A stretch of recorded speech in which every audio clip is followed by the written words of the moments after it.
Hello everyone. So welcome back to Adda 24/7. Actually ఈరోజు మన concept ఏంటంటే ఏపీపీఎస్సి గ్రూప్ 2లో సైన్స్ అండ్ టెక్నాలజీకి సంబంధించి మనకి టైం మేనేజ్మెంట్ అనేది చాలా ఇంపార్టెంట్ ఇక్కడ. So APPSC group 2 science and టెక్నాలజీలో మీకు 75 మార్క్స్ ఉంటాయి. ఓకేనా, 75 మార్క్స్.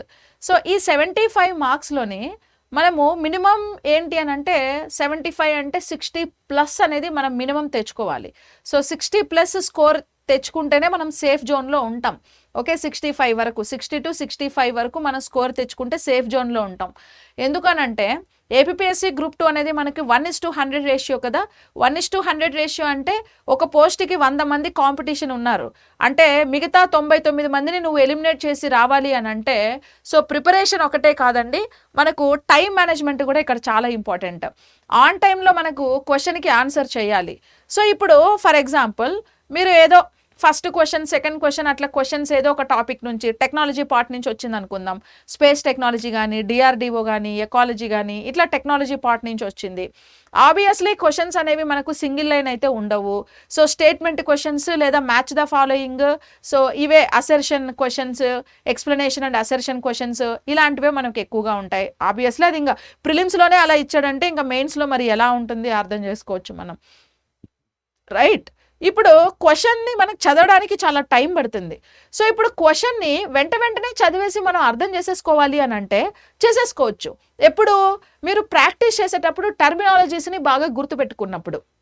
ఓకేనా, మనకు స్పేస్ టెక్నాలజీ కానీ డిఫెన్స్ టెక్నాలజీలో కొన్ని కొత్త టర్మ్స్ తెలుస్తూ ఉంటాయి. ఇప్పుడు మేన్కా అంటే ఏంది, ఓకే, మేన్కా అంటే ఏంది, హెలీనా అంటే ఏంది. అక్కడ హెలీనా అన్నాడు అనుకో, ఏంటిది హెలీనా అంటే ఏదో అమ్మాయి పేరులాగా ఉందే.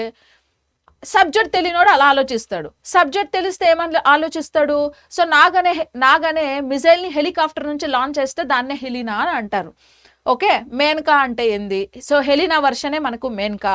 సో ఇట్లా మనకి కొన్ని టర్మినాలజీస్ అన్నీ కనపడుతూ ఉంటాయి. ఆ టర్మినాలజీ చూడంగానే పట్టేసి ఆ క్వశ్చన్కి ఆన్సర్ ఏమై ఉంటుంది అని మనం తెలుసుకోవాలి అని అంటే మీరు చదివేటప్పుడు ఆ టర్మినాలజీని 1-2 సార్లు పలకాలి, బయటికి చదవాలి. బయటికి చదవమంటూ ఉంటారు. సో నిద్రలేసి దుప్పటి కప్పుకొని కూర్చొని ఇలా తూగుతో చదువుతూ ఉంటారు చూసారా, అలా కాకుండా మనం ఒక వీడియో చేసాం చూసారా, మార్నింగ్ లేవగానే ఒక 5 times డీప్ బ్రీత్ తీసుకొని వదిలితే ఆక్సిజన్ లెవెల్ అనేది బ్రెయిన్ని యాక్టివేట్ చేస్తుంది అనమాట. సో ప్లెంటీ ఆఫ్ వాటర్ తీసుకుంటే కూడా ఫ్లూయిడ్స్ అనేవి more fluids will activate your brain function. So అప్పుడు బ్రెయిన్ యాక్టివ్ అవుతుంది. మీరు ఏం చదువుకున్నా, ఏ టర్మినాలజీస్ చదువుకున్నా ఒకసారి పలకాలి, ఒకసారి రాయాలి, ఎలాగో వినుంటారు ఎక్కడో క్లాసెస్లో. సో అలా యాక్టివిటీస్ మనం ఎలా చేస్తున్నాము దాన్ని బేస్ చేసుకొని మన బ్రెయిన్లో ఎంత ఇన్ఫర్మేషన్ ఉంది, ఆ టర్మినాలజీస్ని ఎలా క్యాచ్ చేసాం, ఎలా గుర్తుపెట్టుకున్నాం, దాన్ని బేస్ చేసుకొని కూడా మీరు ఏం చేస్తారు అని అంటే క్వశ్చన్స్కి ఆన్ టైంలో ఈజీగా ఆన్సర్ని మీరు ఫైండ్ అవుట్ చేయొచ్చు అనమాట. ఆన్సర్ని ఆన్ టైంలో ఫైండ్ అవుట్ చేయాలంటే క్వశ్చన్ చదవంగానే అర్థం కావాలి. ఇప్పుడు ఒకవేళ ఇఫ్ ఇన్ కేస్ ఏదో ఒక కొత్త క్వశ్చన్ వచ్చింది, నువ్వు చదువుతూనే ఉన్నావు అయినా సరే నీకు అర్థం కావట్లేదు, సో ఇంకా దాని మీదే అక్కడ కూర్చోకండి, టైం వేస్ట్ అయిపోతుంది. ఇక టైం ఏమో అయిపోతూ ఉంటుంది, వెనకాలేమో క్వశ్చన్స్ అన్నీ ఎక్కువ ఉంటాయి. మళ్ళీ లాస్ట్ మూమెంట్లో అసలు మీకు తెలిసిన క్వశ్చన్స్ ఏమైనా ఉన్నా కూడా మీరు ఏం చేస్తారు అని అంటే ఆన్సర్ చేయలేని సిచ్యువేషన్ అనేది వచ్చేస్తుంది అనమాట. టైం అయిపోవడం వల్ల హడావిడిగా చదివేసి ఏదో ఒకట్లేని మార్క్ చేసి వచ్చేసి నెగిటివ్ మార్కులో మళ్ళీ కరెక్ట్ పెట్టిన కూడా రాంగ్ అయిపోయి అట్లా మనం బ్యాక్ పడిపోతాం. ఒకసారి చదివితే ఆ క్వశ్చన్ తెలుస్తుందా తెలీదా మనకు అర్థమైపోతుంది.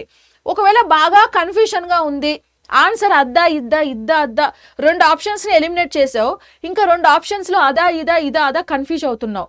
అలాంటప్పుడు ఇంకా దాన్ని మార్క్ పెట్టేసి తర్వాత చూద్దామని మార్క్ పెట్టి అక్కడ వదిలేసేయండి. సో మీరు అన్నీ రాసేసిన తర్వాత అంటే మీకు బాగా తెలిసిన ఎగ్జాక్ట్గా ఇదే దీనికి ఆన్సరు అలాంటి క్వశ్చన్స్ అన్నిటినీ ఫస్ట్ మీరు ఆన్సర్ చేసేయాలి. ఆన్సర్ చేసేసి ఎన్ని పెట్టారో కౌంట్ చేసుకొని పక్కన పెట్టండి. ఎందుకంటే మళ్ళీ మీరు లాస్ట్లో మార్క్ చేసి పెట్టుకున్నారు చూడండి, డైనమాలో ఉంటాం, ఆన్సర్ ఇదా అని ఏదో ఒకట్లని పెడతాం. ఒకవేళ ఇఫ్ ఇన్ కేస్ రాంగ్ అయితే ఇక్కడ నువ్వు కరెక్ట్ పెట్టిన మార్కు నుంచి మీకు నెగిటివ్ మార్కు కట్ అయిపోతుంది అనమాట. సో అట్లా క్యాలిక్యులేట్ చేసుకొని మీరు ఏం చేయాలి అని అంటే క్వశ్చన్కి ఆన్సర్ చేయాలి. ఆ క్యాలిక్యులేషన్ తెలియాలి అని అంటే మీరు ఎగ్జామ్కి వెళ్ళే ముందు ఏం చేయాలి అని అంటే ఎంసీక్యూస్ ఎంత ఎక్కువ ప్రాక్టీస్ చేస్తే మీకు అంతా ఏమవుతుందనంటే ఆన్ టైంలో క్వశ్చన్స్ని రాయగలిగే క్యాపబిలిటీ అనేది వస్తుంది. సో ఎంసీక్యూస్ని ఎప్పుడైనా మీరు చేసేటప్పుడు మార్కెట్లో ఏదైనా బుక్ లేకపోతే మనకు అడ్డాలోనే ఎంసీక్యూ బ్యాచ్ అనేది స్టార్ట్ అయింది. సో ఎంసీక్యూస్ చేసేటప్పుడు క్వశ్చన్ చదివేసిన వెంటనే ఆన్సర్ ఏమై ఉంటుంది, దాన్ని గూగుల్లో అట్లా కాదు, ఇన్ టైం పెట్టుకొని స్టాప్ వాచ్ పెట్టుకొని మనకు అక్కడ సో టైంని మనం చూసుకుంటూ ఈ టైంలో ఈ క్వశ్చన్కి ఆన్సర్ చేయగలిగామా లేదా, ఒకవేళ చేయలేదంటే ఎక్కడ లాగ్ అయ్యాము, ఏంది మిస్టేక్ అయింది, అది మళ్ళీ నెక్స్ట్ టైం రిపీట్ అవ్వకుండా ఉండాలంటే ఏం చేయాలి. సో అట్లా మనం మోర్ టైం ఏం చేయాలంటే ప్రాక్టీస్ చేస్తూ ఉండాలి. ఇట్లా ప్రాక్టీస్ మేక్స్ మ్యాన్ పర్ఫెక్ట్ అంటారు కదా. సో అట్లా ఎన్ని క్వశ్చన్స్ని మీరు ప్రాక్టీస్ చేస్తే ఎగ్జామినేషన్లో మీరు అంత పర్ఫెక్షన్గా ఎగ్జామ్ రాస్తారు. ఇది నా పర్సనల్ ఎక్స్పీరియన్స్. సో కాబట్టి మీరు కూడా ఎంసీక్యూస్ని బాగా ప్రాక్టీస్ చేయండి. అండ్ ఎంసీక్యూస్ని ప్రాక్టీస్ చేయడం అంటే టైం పెట్టుకొని కరెక్ట్గా 75 క్వశ్చన్స్ని చూస్ చేసుకోవాలి. 75 క్వశ్చన్స్కి టైం పెట్టి ఏ క్వశ్చన్ని ఎంత టైంలో నువ్వు ఆన్సర్ చేయగలుగుతున్నావు, ఏది చేయలేదు, దేని మీద ఎంత టైం నువ్వు ఇన్వెస్ట్ చేయగలుగుతున్నావు, ఓకేనా, ఎంత టైము నువ్వు ఇన్వెస్ట్ చేయగలుగుతున్నావు. సో ఆ టైం ఒకవేళ ఎక్కువ ఇన్వెస్ట్ చేస్తూ ఉంటే దాన్ని మనం ఎలా రెడ్యూస్ చేయాలి ఏంటి అనేది మనకు ప్రాక్టీస్ మీదుగా వస్తుందన్నమాట. ఓకేనా. సో ఫస్ట్ ఏం చేస్తారంటే మీరు, నాకు తెలిసి స్పేస్ టెక్నాలజీ అనేది చాలా ఈజీ కాన్సెప్ట్ అండి. సో ఎవరైనా సరే కొంచెం స్పేస్ టెక్నాలజీ ఫోకస్ చేసి మనకు అడ్డా క్లాసెస్ చెప్పాము. సో క్లాసెస్ అంతా మంచిగా ఉన్నాయని ఫీడ్బ్యాక్ కూడా బాగా వచ్చింది. సో మీరు ఇమ్మీడియట్గా మనకి అడ్డాలో కూడా కోర్సెస్ ఉన్నాయి. పీవైక్యూ బ్యాచ్, ఎంసీక్యూస్ బ్యాచ్ ఉంది, only science and technology batch ఉంది, ఓన్లీ కరెంట్ అఫైర్స్ కావాలన్నా ఉంది, ఓన్లీ ఎకానమీ ఉంది, ఓన్లీ హిస్టరీ కూడా ఉంది, అన్నీ కలిపి కూడా ఉన్నాయి మీకు. సో కాబట్టి మీరు ఎప్పుడైనా సరే ఎంసీక్యూస్ ప్రాక్టీస్ చేసేటప్పుడు సిలబస్ మొత్తం చదవకుండా సగం సగం చదివేసి ప్రాక్టీస్ చేయమాకండి. You'll get more negative energy. Okay, నువ్వు తెలియకుండా చేస్తే అరే నాకు తెలుస్తలేదు, నాకేం తెలియదేమో, నేను ఇంకా ఏమేమో చదవాలి అని నెగటివ్ ఎనర్జీ వచ్చేస్తుంది నీకే నెగటివ్ ఎనర్జీ వస్తుంది, నాకేం తెలియట్లేదు అనేసి. మొత్తం చదివిన తర్వాత సిలబస్ మొత్తం, ఇప్పుడు ఒక టాపిక్ కవర్ చేస్తేనే ఆ టాపిక్ మీద ఎంసీక్యూస్ చేయండి. టాపిక్ సగం సగం చదివేసి పక్కన పడేసి ఎంసీక్యూస్ చేయమాకండి, నెగటివ్ ఎనర్జీ వస్తుంది. ఓకేనా, చేయలేరు, తర్వాత భయపడిపోతారు ఇంకెప్పుడు చదవాలి ఏంటి అనేది. సో కాబట్టి బాగా స్కోరింగ్ సబ్జెక్ట్ మనకి ఏది అని అంటే, ఆబ్వియస్లీ మనకి స్కోరింగ్ సబ్జెక్ట్ ఏంటి అని అంటే, సో ఫస్ట్ స్పేస్ టెక్నాలజీ బాగా స్కోరింగ్ సబ్జెక్ట్ అండి. స్పేస్ టెక్నాలజీలో కరెంట్ అఫైర్స్ రిలేటెడ్ అనేది మనకి ఎక్కువగా క్వశ్చన్స్ వస్తాయి కాబట్టి ఇది బాగా స్కోరింగ్ సబ్జెక్ట్ అనమాట. తర్వాత ఎన్విరాన్మెంట్ అనేది బాగా స్కోరింగ్ సబ్జెక్ట్ అండి. అండ్ డిఆర్డిఓ కూడా మనకి బాగా స్కోరింగ్ సబ్జెక్ట్ అనమాట. ఓకేనా, ప్రియారిటీస్, ఈ మూడు మనకి మెయిన్ ప్రియారిటీస్. సో అవి మూడు మీరు ఎంత బాగా చదివితే మీరు అంత స్కోర్ చేయొచ్చు. ఓకేనా, సైన్స్ అండ్ టెక్నాలజీలో అంత స్కోర్ చేయొచ్చు అనమాట. సో ఇంకా ఇన్ఫర్మేషన్ టెక్నాలజీ కూడా ఇంపార్టెంటే. ఇన్ఫర్మేషన్ టెక్నాలజీలో వెబ్ 1.0, 2.0, 3.0, 5.0, సో ఆ వెబ్ టెక్నాలజీస్ గురించి చదవాలి.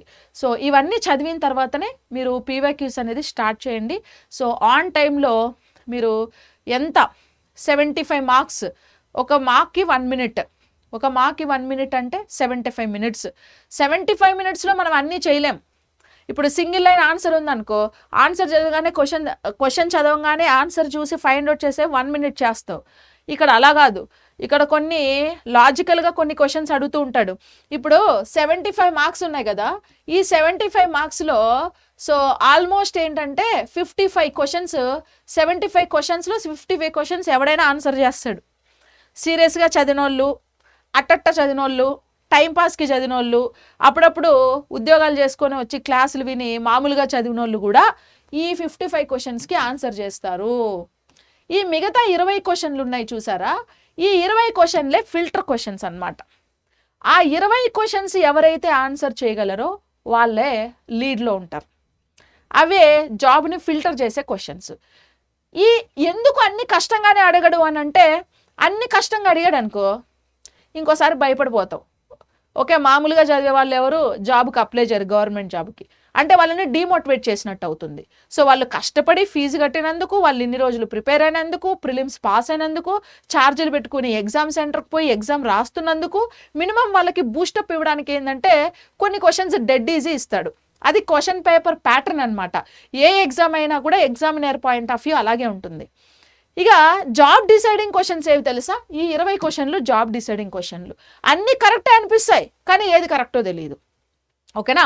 ఎవరైతే సీరియస్ ఆస్పిరెంట్ ఉంటాడో, ఎవరైతే ఫుల్ ఫ్లెడ్జ్డ్ ఫోకస్ పెట్టి చదువుంటాడో, ఎవడైతే సిన్సియర్గా ఓకే ఎంసీక్యూస్ ప్రాక్టీస్ చేసి సబ్జెక్ట్ని రిపీట్ ఒక 3-4 టైమ్స్ రిపీట్ చేసి సబ్జెక్ట్ని బాగా నోట్స్ ప్రిపేర్ చేసుకొని ఓకే బాగా ఫుల్ ఫ్లెడ్జ్ టైం ఇన్వెస్ట్ చేసి సీరియస్గా ఎవరైతే చదువుంటారో వాళ్ళు ఈ 20 క్వశ్చన్లో ఒక 15 క్వశ్చన్లు ఆన్సర్ చేస్తారు. ఇంక మిగతా 5 క్వశ్చన్లు ఎవరు చేయలేరులేండి. ఎవరికి 75/75 అంత ఈజీగా రావు కదా, ఇంకా చాలా రేర్గా వస్తాయి. ఆ టాపర్స్ వాళ్ళు ఇంకా మన బ్రెయిన్కి అందరు కూడా అందరు ఓకేనా, అలాంటి వాళ్ళు ఉంటారు. వాళ్ళు టాప్ 5 మార్క్స్లో టాప్ 5 ర్యాంక్స్లో ఉంటారనమాట. ఓకే, అట్లా మనకి ఏంటంటే ప్రిపరేషన్ స్ట్రాటజీ అనేది ఉండాలి. ఏ సబ్జెక్టు చదవాలి. సో ఎప్పుడైనా సరే చూడండి, క్లాస్ వినేటప్పుడు ఓకే నోట్స్ రాయడం అది చాలా ఇంపార్టెంట్. స్క్రీన్ షాట్లు తీసుకోవడము, గుర్తుంటుందిలే ఏముందిలే అని అనుకోవడము నెగ్లెక్ట్ మాత్రం చేయకండి. నోట్స్ మళ్ళీ మొత్తం గ్రంథాలయం రాసినట్టు రాయకూడదు. పాయింట్స్ రాసుకోవాలి. ఇప్పుడు ఆర్యభట్ట శాటిలైట్ గురించి నువ్వు చదువుతున్నావు అనుకో, ఫర్ ఎగ్జాంపుల్ ఆర్యభట్ట శాటిలైట్ గురించి నువ్వు ఏం రాయాలి అని అంటే హెడ్డింగ్ ఆర్యభట్ట అని పెడతావు. ఆర్యభట్ట శాటిలైట్ని ఎప్పుడు లాంచ్ చేసావు, డేట్ ఏంది, ఇయర్ ఏంది, ఓకేనా. ఆర్యభట్ట శాటిలైట్ అనేది ఇండిజినస్ ఫస్ట్ శాటిలైట్ అని రాస్తావు. Aryabhata satellite was launched by Intercosmos 3 rocket from Russia అని రాస్తావు. తర్వాత ఆబ్జెక్టివ్, ఆర్యభట్ట శాటిలైట్ ఎందుకు లాంచ్ చేసావు అనేది, for the purpose of x-ray study, x-rays యొక్క స్టడీ కోసం ఆర్యభట్ట శాటిలైట్ని లాంచ్ చేసావు. అంతే, అయిపోయి ఓకేనా. అది నీకు జనరల్ సబ్జెక్ట్. ఇంకా దానికి రిలేటెడ్ కరెంట్ అఫైర్స్ వస్తే ఆర్యభట్ట డే 1975 ఏప్రిల్ 19న ఆర్యభట్టాన్ని లాంచ్ చేసాం కాబట్టి ఎవ్రీ ఇయర్ సో శాటిలైట్ డేగా ఏప్రిల్ 19న జరుపుకుంటాం. రీసెంట్గా 2024లో కూడా ఏప్రిల్ 19న ఉడిపి రామచంద్రరావు శాటిలైట్ సెంటర్లో ఈ ఆర్యభట్ట శాటిలైట్ డేని మనం జరుపుకున్నాము. అది కరెంట్ అఫైర్ అవుతుంది. అంతే, అయిపోయి. ఇక దాని గురించి పురాణాలంతా నీకు అవసరం లేదు ఓకేనా, అక్కడితో అయిపోయి. అదే నువ్వు రాకెట్ గురించి చదివావనుకో, ఫర్ ఎగ్జాంపుల్ ఎస్ఎస్ఎల్వి రాకెట్, పైన ఎస్ఎస్ఎల్వి అని హెడ్డింగ్ పెట్టు, కింద ఏం రాస్తావు, ఎస్ఎస్ఎల్వి అంటే small satellite launching vehicle, this is 5th generation rocket అని రాస్తావు. అండ్ 3 స్టేజెస్ రాకెట్ అని రాస్తావు. సాలిడ్ రాకెట్ అంటే 3 స్టేజెస్లో కూడా సాలిడ్ ఫ్యూయల్నే యూజ్ చేస్తారు. ఏ ఫ్యూయల్ అంటే హైడ్రోజన్ కంపోజ్డ్ ఫ్యూయల్ని యూజ్ చేస్తారనమాట. హైడ్రోజన్ కాంపోజిట్ ఫ్యూయల్ని యూజ్ చేస్తారు. అంతే, ఆడికైపోయింది. మ్యాక్సిమం 500 kgs వెయిట్ ఉన్న పెలోడ్ని ఇది మోసుకెళ్ళగలుగుతుంది. ఇప్పటి వరకు దీని నుంచి 2 ఎక్స్పెరిమెంట్లు జరిగాయి. ఎస్ఎస్ఎల్వి D1 పేరు మీదుగా ఒకటి జరిగింది, అది ఫెయిల్. ఎస్ఎస్ఎల్వి D2 పేరు మీదుగా రెండోది జరిగింది, అది ఎన్ఎస్ఐఎల్ ఆధ్వర్యంలో మొట్టమొదటి ఎస్ఎస్ఎల్వి రాకెట్ అనమాట. సో అమెరికా దేశానికి సంబంధించినటువంటి జానస్-1 అనే శాటిలైట్ని దాంట్లో పంపించాం. సో EOS-6, జానస్-1, అజాడ్సాట్ ఈ 3 శాటిలైట్ని పంపించాం. వాటి యొక్క పర్పస్ ఏంది, అయిపోయింది, అంతే. ఓకే, షార్ట్కట్లో పాయింట్స్ రాయాలి. పారాగ్రాఫ్లు రాయకండి. ఇట్లా ఎప్పుడైతే నోట్స్ మీరు తయారు చేసుకోగలరో మీకు రివిజన్ అనేది చాలా ఈజీగా ఉంటుంది. ఆ నోట్స్ అనేది మీకు చాలా ఇంపార్టెంట్. నేను చాలా ఈవెన్ పెయిడ్ క్లాసెస్లో కూడా చెప్తూ ఉంటాను, నోట్స్ రాయండి. వితౌట్ నోట్స్ మీకు ఏంటంటే నోట్స్ రాయడం కూడా 1 టైం రిపిటేషనే. అలాంటప్పుడు మాత్రమే మనం ఇన్ టైంలో క్వశ్చన్కి ఆన్సర్ చేయగలము, లేకపోతే బుక్ అయిపోతాము ఓకేనా. సో కాబట్టి ఏం చేస్తారు, క్లాసెస్ వినేటప్పుడు పెన్ను పేపర్ పెట్టుకొని నోట్స్ అనేది క్లియర్గా రాయండి. ఓకే, ఇప్పుడు DRDO అన్నారు, DRDOలో IGMDP ప్రోగ్రామ్ కింద రాయాలి. IGMDP అంటే ఏంది, integrated guided missile development programme 1983లో ఎస్టాబ్లిష్ అయింది. ఓకే, తర్వాత IGMDP ప్రోగ్రామ్ అబ్దుల్ కలాం గారి నేతృత్వంలో జరిగింది. దీని కింద 5 రకాల మిసైల్స్ తయారు చేయబడ్డాయి. ఆ 5 రకాల మిసైల్స్ ఏంటివి, వాటి ఫంక్షన్స్ ఏంటి, వాటి స్టేజెస్ ఏంటి, వాటి కెపాసిటీ ఏంది, వాటి రేంజ్ ఏంది, ఒక టేబుల్ ఫార్మాట్లో రాసేసుకోండి. అది ఒకసారి చూసేసుకోండి, అయిపోతుంది ఓకేనా. ఇంకా ఎన్విరాన్మెంట్కి వస్తే కాప్ మీటింగ్స్ అనేవి ఎలా ఫామ్ అయ్యాయి, ఇప్పటికి ఎన్ని కాప్ మీటింగ్స్ జరిగాయి, అందులో ఇంపార్టెంట్ ఏది, అందులో అగ్రిమెంట్స్ ఏం రాసుకున్నాయి, అవి జరిగినాయా లేదా, ఇంప్లిమెంటేషన్ జరిగిందా లేదా, అలాగా. హెల్త్ అయితే డిసీజెస్, పలాన్ డిసీజ్, ఇప్పుడు ట్యూబర్క్యులోసిస్ ఏ బ్యాక్టీరియా వల్ల వస్తుంది, దానికి ఏమైనా మెడిసిన్ ఉందా, వ్యాక్సిన్ ఉందా, మేజర్ ఎఫెక్టెడ్ ఆర్గన్ ఏంది, రీసెంట్గా దానికి సంబంధించి ఏమైనా కరెంట్ అఫైర్ ఉందా, ఏదైనా దేశం వ్యాక్సిన్ కనిపెట్టిందా, లేదా ట్యూబర్క్యులోసిస్ ఫ్రీ అయిందా, ఏమైంది ఓకేనా. ఇట్లా సో ఇట్లా నోట్స్ ప్రిపేర్ చేసుకొని చదువుకుంటే so it's like dead easy అండి. సైన్స్ అండ్ టెక్నాలజీ ఏం కష్టం కాదు. సో చాలా ఈజీ. సో మీరు ఒక ప్రాపర్ ప్లాన్ వేసుకొని ప్రాపర్ వేలో ప్రిపరేషన్ కానీ చేస్తే కనుక సో మీకు సైన్స్ అండ్ టెక్నాలజీ ఈజీ అవుతుంది. అండ్ మీ ప్రిపరేషన్కి అడ్డాని కూడా యాడ్ చేసుకోండి. సో అడ్డాలో కూడా మీకు మంచి కంటెంట్ అనేవి మనకి ఇట్లా కరెంట్ అఫైర్స్ కంటెంట్ చాలా ఉంది అడ్డా లోపల మనకి. So even with video presentation, ఓకేనా. సో ఇలాగా మీకు విత్ వీడియో ప్రజెంటేషన్తో సహా అడ్డాలో మీకు ఏం చేశారు అని అంటే కంటెంట్ ఎక్స్ప్లెనేషన్ అనేది ఉంటుంది. ఇది మీ ప్రిపరేషన్కి చాలా యూస్ఫుల్ అవుతుంది. అండ్ అడ్డాలో మనకి ఏపీఎస్సి గ్రూప్ 2కి సంబంధించి మొత్తం బ్యాచ్ కూడా ఉంది. అండ్ సపరేట్ సబ్జెక్ట్ బ్యాచెస్ కూడా ఉన్నాయి. సో టోటల్ బ్యాచ్ వచ్చేసి మనకి APSC group 2 main success batch 2349 rupees ఉంది. అండ్ ఇండివిజువల్ సబ్జెక్ట్, సో నా సబ్జెక్ట్ అయితే సైన్స్ అండ్ టెక్నాలజీ కాబట్టి 799 రూపీస్కి సైన్స్ అండ్ టెక్నాలజీ ఉంది. ఈవెన్ అలాగే సపరేట్ కరెంట్ అఫైర్స్ బ్యాచ్ ఉంది, హిస్టరీ బ్యాచ్ ఉంది, ఎకానమీ బ్యాచ్ కూడా ఉంది. అండ్ పీవైక్యూస్ బ్యాచ్ కూడా ఉందండి. మీకు ఏ బ్యాచ్ ఏ కోర్స్ కావాలన్నా కూడా సో అడ్డా యాప్ని డౌన్లోడ్ చేసుకొని వెబ్సైట్ని విజిట్ చేయండి. సెర్చ్లో తెలుగు క్లాసెస్ అన్నా లేదా ఏపీఎస్సి గ్రూప్ 2 అన్నా కూడా మీకు ఇన్ఫర్మేషన్ వచ్చేస్తుంది. అండ్ ప్రైస్ కూడా వస్తాయి. Y816 అనే కోడ్ యూజ్ చేస్తే మీకు ఉన్న ప్రైస్ కంటే 17% అనేది డిస్కౌంట్ ఉంటుంది. Trust me. అండ్ క్లాసెస్ మాత్రం సూపర్గా ఉన్నాయి. ఇప్పుడు ఆల్రెడీ పర్చేస్ చేసిన పెయిడ్ బ్యాచ్ వాళ్ళు ఎవరైతే ఉన్నారో సో మంచి రేటింగ్స్ అంతా కూడా ఇచ్చారు. అందరూ కూడా సాటిస్ఫై అవుతున్నారు. సో మీరు కూడా యాడ్ అయ్యి మీ సక్సెస్ని అడ్డాతో షేర్ చేసుకోండి, ఓకేనా. So anyways thank you so much everyone and I wish you very all the best. Okay, good luck guys. Thank you. By.